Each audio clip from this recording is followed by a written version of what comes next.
Petit point rapide pour reprendre le travail que nous avons fait en classe sur les nouvelles frontières dans le cadre de l'introduction du thème 1 des nouveaux espaces de conquête, à savoir les océans et l'espace. Alors, avant toute chose, une nouvelle frontière, c'est quoi concrètement?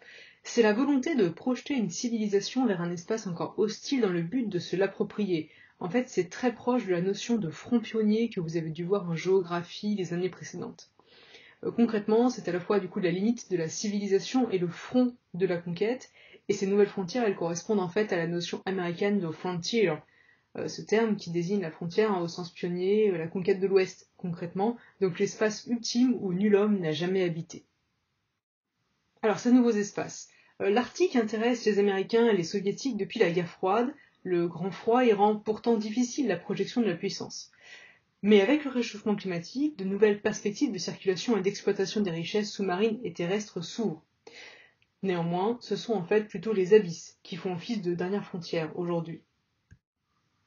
Les abysses, ce sont les fonds océaniques composés des plaines abyssales qui sont entre 3 et 5 000 mètres de profondeur, des dorsales, les chaînes de montagnes sous-marines et les fosses océaniques, donc ces dépressions océaniques qui sont dans les zones de subduction, en réalité éloignant les deux plaques océaniques l'une de l'autre, et qui se caractérisent par une absence totale, absolue, de lumière, un grand froid et de très haute pression, comme l'a démontré l'accident de l'Ocean Gate cette année. Ces abysses sont aujourd'hui convoités par les pays développés, la France, le Japon, les pays émergents, la Russie et l'Inde, et surtout aussi la Chine, bien évidemment, via son projet HADES qui a été construit en 2018. Il s'agit de créer un avant-poste sous-marin à plus de 5000 mètres de profondeur dans la fosse de Manille, en mer de Chine méridionale, là où la plaque eurasienne rencontre la plaque pacifique, au cœur d'une région particulièrement volcanique et sismique. L'objectif de la Chine, en fait, est de créer une base sous-marine de surveillance et d'alerte, servant à la fois de port et de laboratoire, avec des drones qui en partiraient pour sonder les fonds, découvrir de nouvelles formes de vie, enregistrer les données chimiques et puis collecter des minéraux au passage. Côté espace, on observe un regain d'intérêt pour la Lune depuis quelques années. En 2020, la Russie prévoyait de cartographier l'ensemble de la surface lunaire pour identifier des sites d'atterrissage potentiels. En 2022, devait démarrer aussi l'assemblage de la station internationale Lunar Orbital Platform Gateway, la prochaine station internationale qui prend le relais de l'ISS, on en parle plus tard. En 2023, l'UE et la Chine voulaient explorer le pôle sud de la Lune, et les États-Unis prévoient un retour de l'homme sur la Lune pour 2024, tandis que les Chinois, eux, programment d'y envoyer un équipage en 2030. Concrètement, tout le monde a envie de retourner ou d'aller sur la Lune. Mais plus que la Lune, aujourd'hui, ce sont les astéroïdes et la planète Mars qui constituent des nouvelles frontières et qui attirent. Elon Musk, le patron de SpaceX, prévoit notamment d'y envoyer 1 million de personnes afin de fournir à l'humanité une solution de repli face à la dégradation rapide de la planète Terre. L'Europe n'est pas en reste, mais les enjeux sont tout autres ou bien moindres. Thomas Pesquet nous dit que nous espérons emmener des hommes et des femmes vers Mars, mais dans un but d'étude, pas de colonisation. Il y a donc différents modèles qui s'opposent. Dans tous les cas, ces nouvelles frontières sont aujourd'hui une opportunité d'investissement. Pourquoi? C'est simple, le réchauffement climatique a pour effet immédiat le dégel du permafrost qui rend le sous-sol plus facile à explorer et à exploiter, et la fonte de la banquise ouvre de nouveaux accès dans les mers du Nord. Et d'après l'agence géologue américaine, 13% du pétrole et 30% du gaz naturel restant à découvrir sur Terre sont aujourd'hui en Arctique. Ce réchauffement climatique est donc une opportunité énorme pour ceux qui s'intéressent à tout ça. Total a ainsi investi dans la fabrication de méthaniers brise-glace pour l'exploitation du gaz liquéfié dans la péninsule russe du Yamal. En empruntant la route maritime du Nord, le temps de transport est divisé par 2, tombant de 30 à 15 jours par rapport au contournement du continent eurasiatique par le sud via le canal de Suez. Et vous le savez, le temps, c'est de l'argent. Alors que les besoins augmentent et que les richesses terrestres se raréfient, les océans apparaissent comme les derniers espaces d'exploration de la planète pour accéder à de nouveaux gisements. Or, les besoins en métaux rares sont de plus en plus importants avec le développement de l'industrie électronique et la fabrication d'éléments tels que les téléphones portables, la fibre optique, etc. Mais le zinc pourrait venir à manquer en 2025 comme l'étain en 2028 et le plomb et le cuivre. C'est donc un vrai problème et l'exploration et l'exploitation des fonds marins pourraient s'accélérer pour y remédier. Or, dans les abysses, on a justement trouvé des nodules polymétalliques qui sont composés de terres rares et on trouve également des fumeurs noirs qui rejettent en fait des sulfures polymétalliques avec du cuivre, du zinc, de l'or, de l'argent, etc. vers 1500 mètres de profondeur. Et donc c'est particulièrement intéressant d'exploiter les abysses aujourd'hui.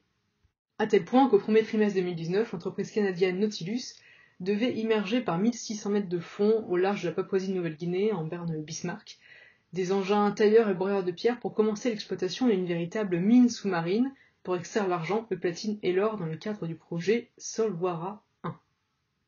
Il en va de même pour l'espace, puisque l'entreprise japonaise iSpace veut extraire les minéraux des astéroïdes. Or, le nickel, le fer, le platine, le carbone, l'oxygène, l'eau et la glace, etc. sont autant de ressources dont on a besoin sur Terre et dont la demande est croissante et qui pourraient aussi permettre d'alimenter les futures stations spatiales qui veulent explorer Mars. L'appât du gain est donc absolument indéniable et considérable puisque un gisement de platine de l'astéroïde d'un taille d'un terrain de football rapporterait 25 milliards de dollars.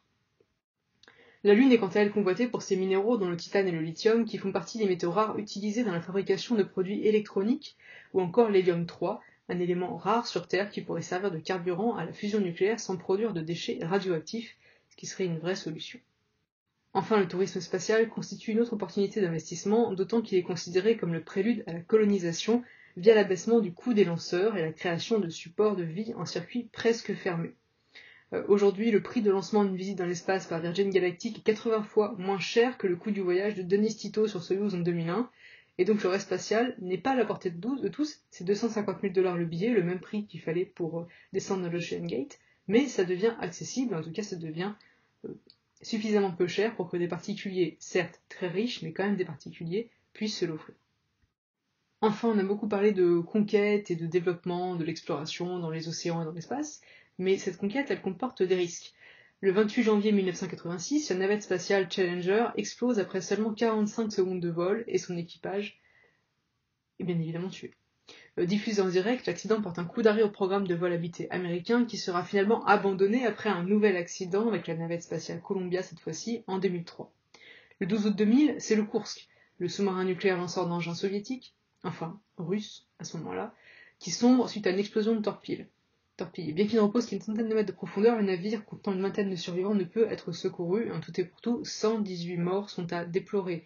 Ne parlons pas de l'Ocean Gate qui a implosé cette année en 2023. Mais la conquête des océans et de l'espace soulève aussi d'autres problèmes aujourd'hui, à commencer par ce qu'on appelle la martialisation. C'est-à-dire l'utilisation de l'espace au profit des actions militaires en plaçant dans l'espace des objets inoffensifs pris isolément mais constitutifs d'un système de combat. En fait, il y a un vide juridique dans l'espace qui fait craindre le risque d'une guerre depuis l'espace plus qu'une guerre des étoiles. Le 20 décembre 2019, Trump a ratifié la loi de financement militaire 2020 qui prévoyait la création d'une Space Force, chargée de défendre selon lui les intérêts de son pays sur ce nouveau front de la guerre froide en fait. Ce nouveau front de guerre du monde, mais c'est un relent de guerre froide finalement, puisque les anciens traités sont aujourd'hui dépassés par les nouvelles technologies et qu'un missile tiré depuis la Terre en fait peut détruire un satellite comme la Chine l'a fait en 2007. Depuis 2015, le Space Act soulève un autre risque, c'est la marchandisation de l'espace. Signé celui-ci par Obama, permet aux entreprises américaines de s'approprier les matières premières qu'elles extraient. Or, la ruée sur les ressources peut conduire à la destruction de sites précieux pour la recherche scientifique et aggraver les tensions entre puissances, puisque jusque-là, en tout cas, l'espace n'appartenait à personne, donc à tous, et cette appropriation par les Américains commence à poser de sérieux problèmes également. Dans les abysses aussi, les frontières ne sont pas toujours très évidentes, comme on le voit ici aux alentours de Clipperton, où chaque État a des micro-possessions, ce qui peut entraîner bien évidemment des désaccords et des tensions très fortes entre puissances voisines. Enfin, n'oublions pas le risque de pollution dans l'espace, mais aussi dans les abysses, où ces risques sont nombreux, puisque l'augmentation des métaux lourds dans l'eau peut entraîner la réduction de la lumière et l'intoxication des espèces pêchées, perturber les sédiments à la surface et sous les sols marins. Certaines espèces peuvent perdre leur habitat, il y a une nuisance acoustique bien évidemment si on va commencer à forer, et bien sûr engendrer plein de pollution humaine, et bien entendu toujours penser à la question de la sécurité. Le risque d'accident au sol et de collision dans l'espace ne fait que s'aggraver, et on a vu quand on envoie des engins aussi sous-marins, il peut y avoir des accidents non anticipés, comme l'implosion, même si c'était vendu comme étant un des moyens de transport le plus sûr au monde, voire le plus sûr au monde en raison du très très peu nombre d'accidents depuis plus de 35 ans.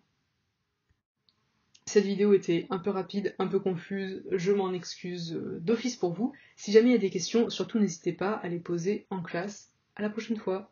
Bonne révision!